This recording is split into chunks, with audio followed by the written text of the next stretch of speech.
We're going to look at determining end behavior and intercepts to graph a polynomial.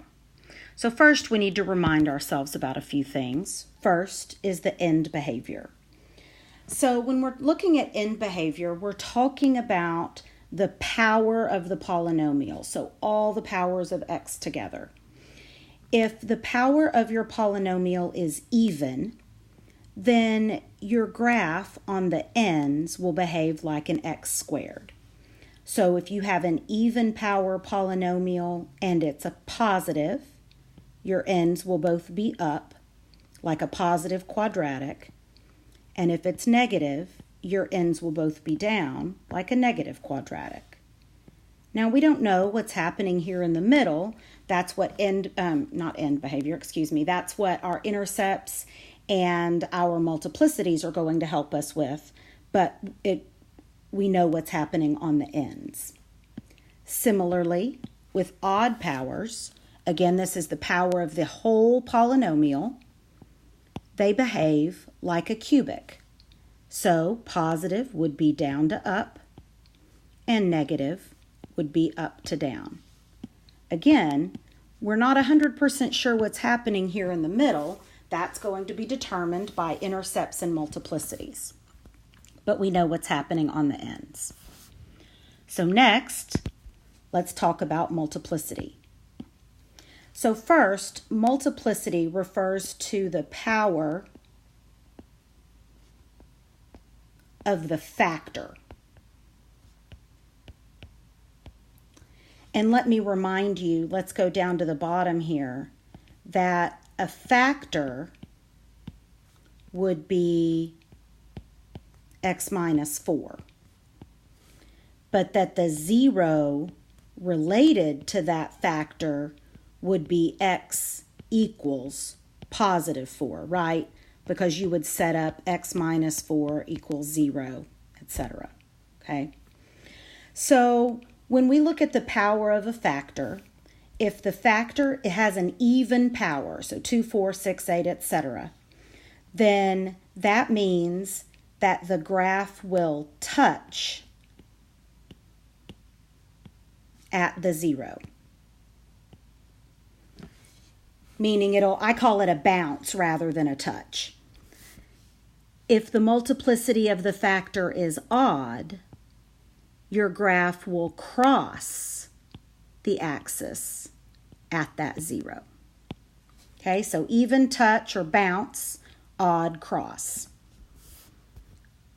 Okay, for the Y-intercept, that happens when the x is equal to 0.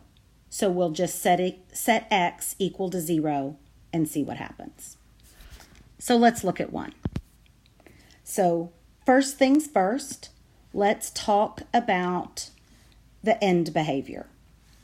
If you look at this one, we have an x squared times an x squared, right? We're just looking at the power. We're not looking at anything else. So that would give me an x to the 4th. So this is even, and we don't have a negative sign, so it's positive. So my end behavior is up, up. Again, we're going to figure out what's happening there in the middle. Okay, so that's the first part. Next, we need to look at the multiplicity. So this first factor, x plus 1, has a multiplicity of 2, which is even, which means that the graph will touch at x equals negative 1. So we'll go ahead and put a little point on our graph at negative 1. For the second factor of x minus 2, it has a multiplicity of 2, which is even. So my graph will touch at x equals positive 2. Now let's look at the Y-intercept.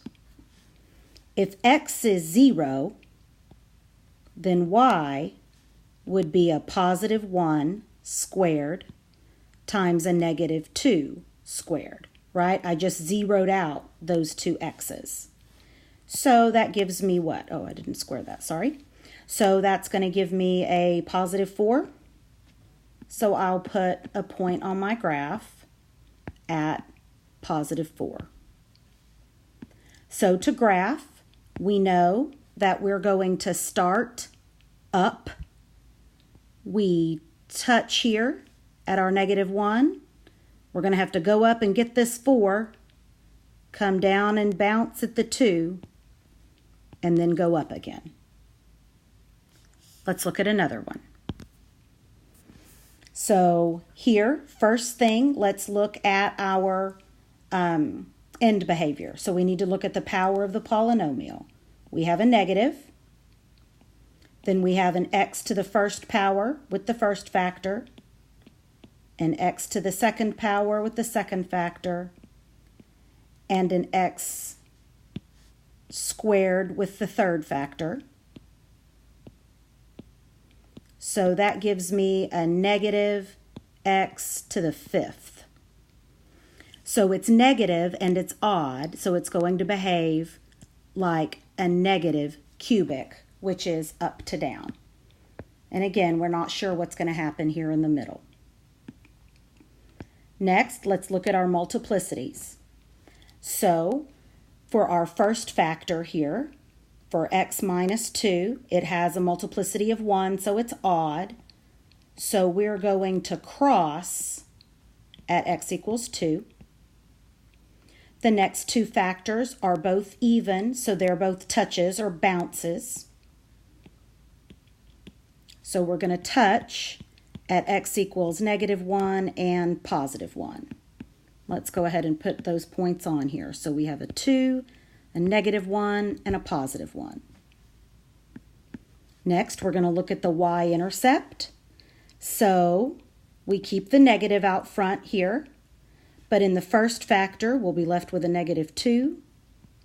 The second factor will be left with a 1 squared, which is 1. And the third factor will be left with a -1 squared, which is 1.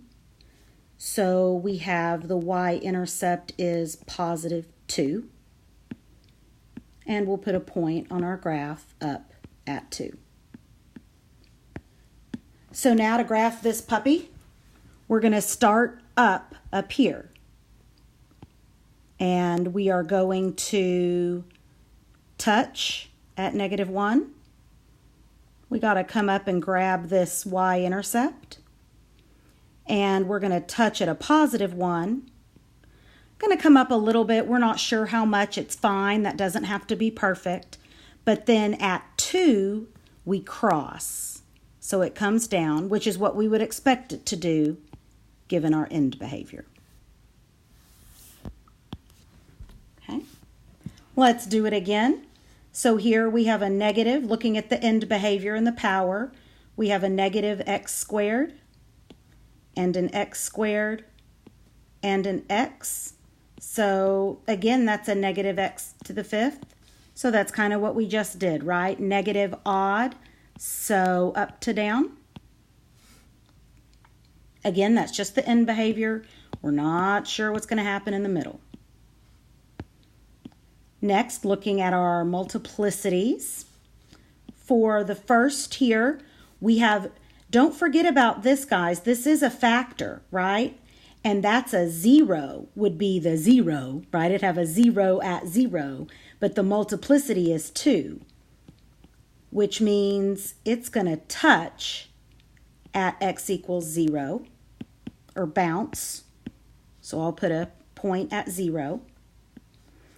Looking at the x plus 2 squared, that's also a touch at x equals -2. And then we have at x minus 1, that's an odd multiplicity because it's the first power. So we are going to cross at x equals 1. Sometimes when I'm talking about those, I like to do something to it to remind me that it's going to cross. You might make a little X or something just to tell yourself whatever you want to do. Now for the Y-intercept. So this is pretty easy because the y-intercept occurs when x is 0, right? So this first factor here turns 0. It's going to 0 everything else out. So the y-intercept is at 0, which is already on my graph. Okay, so to graph it, we're going to start up. And remember, we are touching at -2 and touching at 0 and then crossing at 1. So bounce, bounce, cross. Okay, last one. So looking at the end behavior, we have a negative, an x to the first power, x to the first power, x squared. So that's going to give me a negative x to the fourth, which behaves like a negative quadratic. So it's down on both ends. We're not sure what's happening in the middle, but we'll be all right. So looking at our factors, for the x plus 1, that has an odd multiplicity, right, of 1, which means that we are going to cross at x equals -1. And we can go ahead and put a point on our graph. For the second factor, x plus 2, it also has an odd multiplicity of 1. So we are going to cross at x equals -2. And I'm actually going to make those both x's so I don't forget. That's my brain thing saying that's a cross.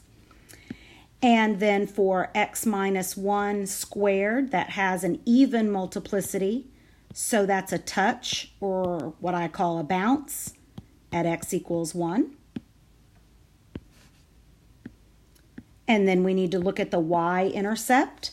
So for the y-intercept, again, remember, you're making x equal to 0. So we have a negative. From the first factor, we have a +1. Second factor, a 2. Third factor, a -1 squared. So we have, let's see, a -1 times 2 is -2 times 1 is still -2. So I'll plot my y-intercept at -2. And then we're ready to graph. So we're going to start down, and we're going to bounce, bounce, come down and get this y-intercept, and oh, I did it wrong. So I bounced where I should have crossed, right? And I want to point out that I knew I was wrong because my end behavior wasn't correct. So we'll go back. Again, I'm starting down, but my x's mean cross. Shouldn't I know what my own little things mean to me? I guess not. So we're starting down. We're going to cross and cross. Get our y-intercept and bounce. There we go. All right, I hope you found this helpful.